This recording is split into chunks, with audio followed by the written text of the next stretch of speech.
Okay, my name's Janie Downs. I live in Kentucky, so I came about 2 hours today for Dr. Wang. I thought I did my homework. I talked to people. I was referred to this particular person that I did go to see. And, I mean, how much can you know before you actually have this done? You only do it once, evidently. And, you know, and you only have one pair of eyes, so I wished I'd known better. And, you know, what happened with my first one, I knew that I hadn't had it before, but my eye really watered the day after.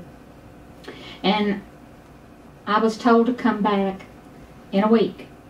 And this individual at that time told me that they knew that they had picked up the right box with the right number on it, but perhaps it had had the wrong number in it. Does that make sense? That's what I was told.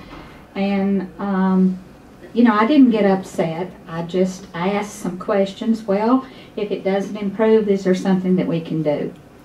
And I was told, sure, we can do some laser, or we could do something. Well, I went on through that. My eyes, I used to have almost perfect up-close vision. I was talked out of keeping that vision by this individual when I was told, here's the reason you want to go for the long distance. You want to get that good. Because you'll never have to buy prescription glasses again. Look at the money that's going to save you.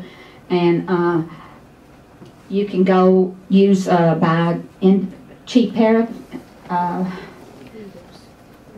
readers. Thank you.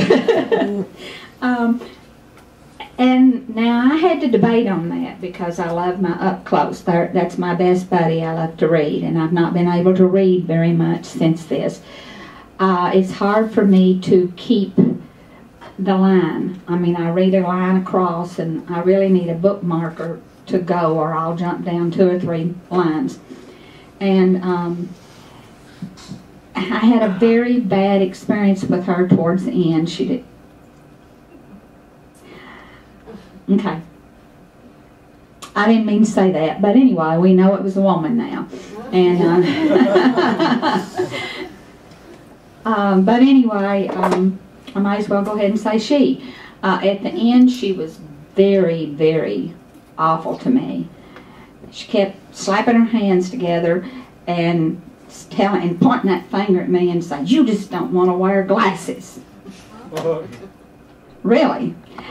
And you know, and I kept saying, "Why are you talking to me like this?" You know, and when I reminded her of what she said that she would do, she said, "I didn't say that. It's not in my notes."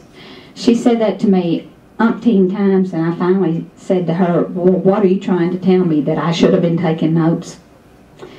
Long story short, I left. I did tell her that I would tell everybody I knew about what she had done to me. That's the only thing I can relate. But in any way, I had to put it behind me. People said, "Sue, you know this." Well, what good's that going to do me? Not going to do any good, because I wouldn't win anything. It's not worth the fight. It's not worth the stress. And, you know, what am I going to gain? So I just want my eyes. I want to be able to see better. So I've waited all this time because I had to put it behind me to get over it. This eye, my left eye, is very blurry. And when I first started trying to drive again, I would jump every time any car passed me on the left side because it scared me. I couldn't see it real good. I finally trained my mind that it's only a car, okay? So now I do better.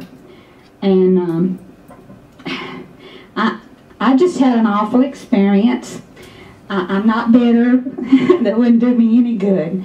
But I didn't know what I was getting into. I didn't think, you know, it should be that bad. And hopefully I I still believe the majority of the people get a good job, okay, and get a good person. But anyway, that's my experience. Thank you, Ms. Dawson.